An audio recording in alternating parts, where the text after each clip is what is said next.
Nahuli kamang disgrasyang inabot ng isang closed van at dump truck sa South Luzon Expressway. Patay po ang isang pahinante matapos siyang maipit sa sinasakyang truck. Yung driver na kasama niya ay aminadong nakatulog habang nagmamaneho.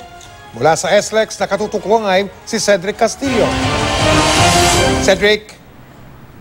Mel, Mike, Vicky, para hindi na raw magdulot ng matinding daloy ng trapiko gaya na nangyari kaninang umaga ay mamayang gabi na lamang daw itutuloy ang retrieval sa dalawang truck na nahulog sa gilid ng SLEX.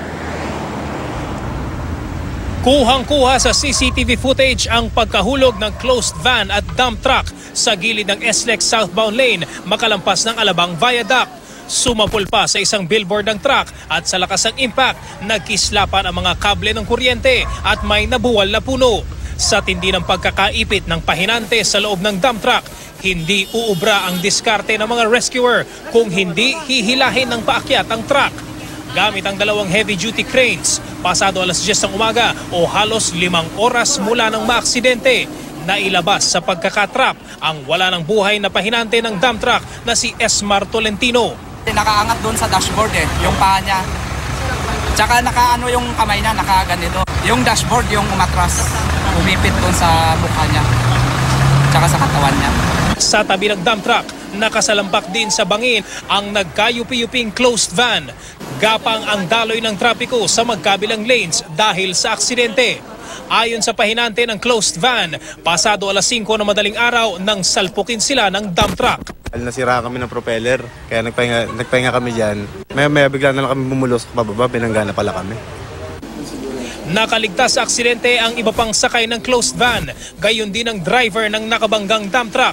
Aminado ang driver ng dump truck na nakatulog siya habang nagmamaneho. Itatabi ko sana sa sa tabi, hindi na ako umabot. Pagpikit ng mata ko biglaan. Seconds lang nandun na kami sa tibag Pahinante ko, nagkataon na tulog rin siya Siya lang gumigising sa akin pagka ako'y naantok Pinsan daw niya ang namatay na pahinante. Handa raw siyang managot sa nangyari. Pupunta po din yung magulang. Hingin nila ako ng tawad sa kanila. Bahala sila kung ano gagawin nila sa akin.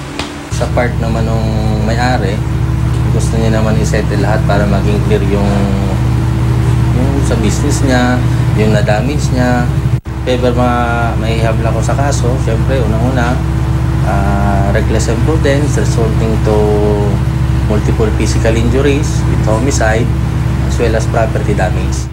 Nakikipag-ugnayan na rin daw ang may-ari ng dump truck sa pamunuan ng SLEX, gayon din sa napinsalang billboard. Paalala ng mga otoridad sa mga motorista, tiyaking nasa kondisyon bago bumiyahe, hindi lamang ang sasakyan, kundi pati na ang sarili. Mike, bagaman kailangan daw i-repair ay wala naman daw naging epekto yung aksidente doon sa balanse naman ng metal billboard, kaya hindi raw ito posibleng maging peligroso doon sa accident site na isang residential area. Mike? Maraming salamat, Cedric Castillo.